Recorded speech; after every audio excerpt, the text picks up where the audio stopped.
Welcome back to the channel, everybody. You already know what to do. Happy Monday once more. There's over 100 million leftover women in China. As we all know, China is one of the largest countries in the world after Russia. And then there's the United States, us, America.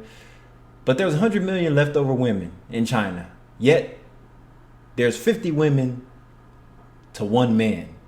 Meaning that man is a provider, he's high value. He checks off all the boxes. 6 feet tall, 10-inch pole, etc., etc.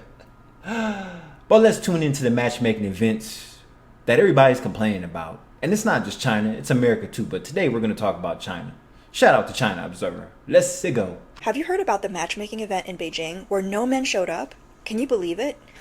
I heard it was all single women attending, and many of the women were really upset. Many people online are wondering, why don't the men go to matchmaking events anymore? Don't they want to get married? Stupid question. If Beijing's matchmaking event was shocking, Shanghai's market is taking it to a new level. At the Shanghai matchmaking corner, it's not unusual for 9 women to compete for 1 man. Last year, Hangzhou held a similar event with hundreds of women and almost no men. In Wuhan, the situation was even worse. Men could attend for free, but women had to pay a 3,800 yuan entrance fee. What?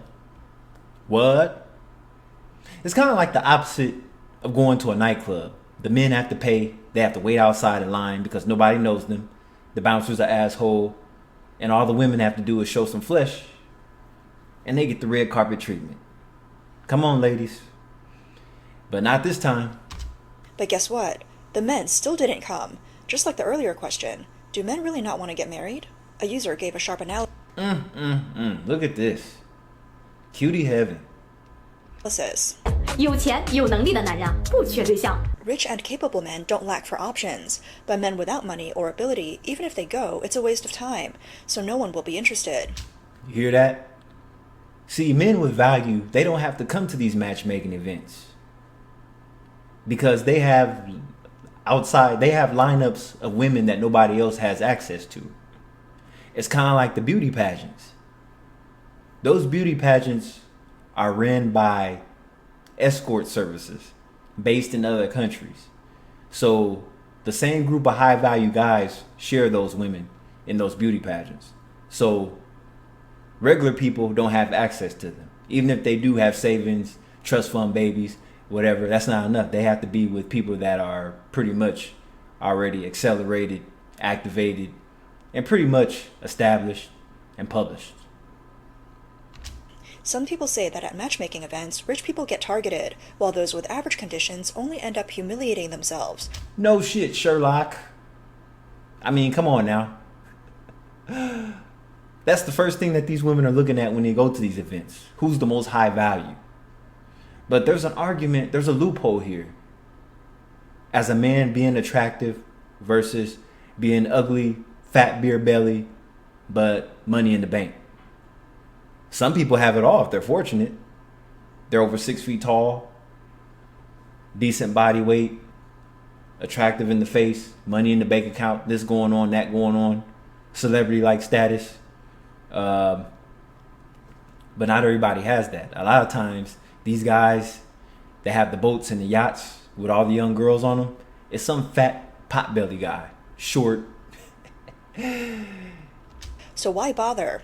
Others directly say that men realize they don't need women. They can't spend their money fast enough. This comment resonated with many. What the hell does that mean? So what do? You just sit at home and jerk off all day? Like, what's the deal? In fact, older single women have already become a common phenomenon in Chinese society. All across the country, people are wondering why the matchmaking market has become such a tough battleground for women. 郑州也沦陷了啊。 In Zhengzhou, the situation is dire. I could tell she in shape. Just the shape of her face, her shoulders. Yeah, she has a chance. The matchmaking market there has become a nightmare for women looking for a partner. Don't just look at the online statistics, like how there are over 30 million more men than women. It's not that the data is inaccurate, it's that the matchmaking market has its own algorithm. In Zhengzhou's matchmaking market, the ratio of men to women is as high as 1 to 43. That's a conservative estimate. I mean, I'm not gonna lie. We're gonna bring it back to the West here. I'm not that far from the Silicon Valley. I'm about a 45-minute drive out, right? That's on a good day without traffic, no accidents, Anyway, they have single events all the time, like in Santa Clara, Mountain View, Sunnyvale, those areas. So there's a lot of money being made in those areas, right? So, you know, I was curious one day to check out one of them. So I paid the little $20, $30. And oh my God, when I got there, it was a bunch of older, washed up women. I was like, what the fuck? I couldn't even, I think I stayed for like maybe 5-10 minutes. After I saw the lineup, I took a hike. I was like, hell nah. Exit, stage left. I saw turkey necks, everything. I was like, it looked like life pretty much whooped they ass. That's what these women were looking like in there. So I was like, this is no place for me. Mind you, I'm 37. These women had to be at least 55 and up. So I'm like, I mean, I could pimp out that retirement, but I'm like, I'm not trying to do all that right now. It's probably even worse. These men, knowing that they're short, poor, and unattractive, Ooh, she cooking. Short, poor, unattractive, and let alone past 40, low testosterone, all that. She didn't throw that in. She was being nice, but usually these are the three main things that keep people single. Short, poor, and unattractive. Damn. Lack a house or a car. I mean, baby, I got an apartment and I got a car. A sports sedan. lack a house or car, don't even bother coming to matchmaking events. They know no one will look at them. They joke about themselves, saying, poor, ugly, 1.49 meters tall, how dare I waste my family's time? But women are different. They think they can still find someone with good conditions, no matter what their own personal situation is. Ooh. As a result, thousands of older single women are in Zhengzhou's matchmaking event, picking and choosing. And you notice these matchmaking markets are usually in large cities, because it's kind of stupid to do it in a small city or town because everybody knows each other. So you're constantly running into each other at your local Trader Joe's, Sprouts, whatever store, versus in a large city like Beijing, Shenzhou, and other cities that are on the come up. You're dealing with a lot of elite people that don't have time to even interact with people when they're on their quick runs out at the grocery store, at the coffee shop. Like, everybody's in a hurry in these cities. So that's why these matchmaking events exist. But people are so picky, they refuse to go to them. Or when they go there, they don't see anything in their liking. Or they know that the people there are picky. The women are too picky. That's why they're there in the first place. If things don't change, they'll all end up alone. 贵阳市河滨公园的相亲角，在这里呢，剩女一大堆。 In Guiyang's Riverside Park, the matchmaking corner is packed with older single women. Women aged 22 to 28 are highly sought after. And see, that's the problem. That's like everybody's ideal age when they're on the hunt. When guys are on the hunt, they don't want anybody else over the age of 30 because they're so worried about them being able to consume a baby. But like in the last video I did, the woman had me cracking up because she was like, okay, so can these guys that want these women in this age range, are they even able to perform in bed like that to begin with? because most older guys lack testosterone, right, and everything. So it's like, it's funny to me. It's like she's cooking, but she's insulting guys too. While those over 35 with a car and house are ignored. There are far more women than men. Many of these older single women are already more realistic. Some don't even want a dowry and are willing to offer a car and house. I mean, they have to lighten up because they're getting older and their value's decreasing, which means the looks are decreasing too, unless they could keep up with the Botox, the BBLs and everything. Like, these women will do anything to compete with younger women, to look younger. But then Asian women in general tend to look younger than American women around the same age group, because more than likely the Asian woman between 35 and 40, they're probably still in shape, their skin probably still looks good, their hair is probably still good, versus the American woman, half her hair's done fell out, she's overweight, drinks, smokes too much, tattoos all over her body. Whoop, there it is, right? They just want a man who is steady and wants to build a life together. So why are there so many older single women? And then the guy walking across the screen is the high value guy that the 50 to 1 man want.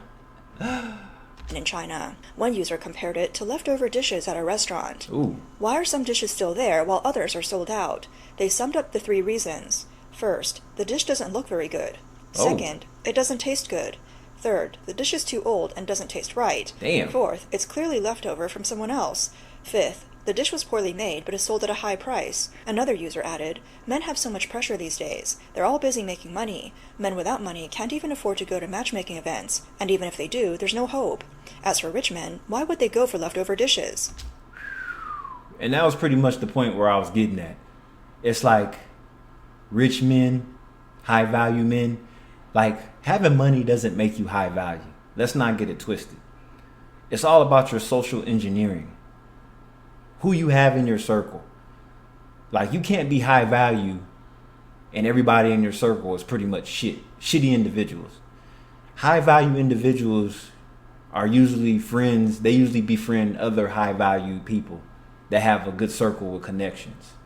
So it has nothing to do with your job title or anything, because you can have money and just be a complete piece of shit. You could be a weirdo, whatever else. But as far as being high value, it's pretty much what you have going on in your life, your hobbies. Like even your hobbies alone can make you high value.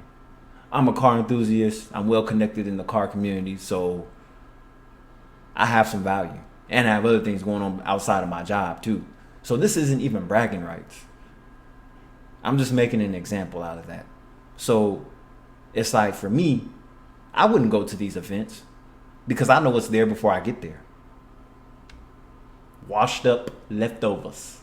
The situation for these older single women is indeed worrying. Now, younger women born after 2000 are entering the marriage market, competing with these older single women for... I can't believe the year 2000 was 25 years ago. So I'll say between the ages of 25 and 30 are my ideal range, as far as being serious. Anything 35 and up, that's just recreation to me. For high-quality men. 你们听说了没有？ Did you hear? This year, about 20,000 women born after the year 2000 have already gotten married, but only around 2,000 men of the same age have tied the knot. What does this mean? It means that most of these 20,000 women are marrying men from the 90s or even the 80s. Duh, because they have more money. They're more established. That's why most younger women don't mind going after older guys, because financially they're more stable and have their own shit. Versus another 25-year-old guy that's just as broke as the 25-year-old woman. So they don't want to build together. Women are waiting at the finish line. Why build when they could just find somebody that has everything already? These women don't want to wait. They don't want stuff now. They want it right now. This is Kai the Veil. I'm going to cut it off right here. You pretty much get it from now. Peace.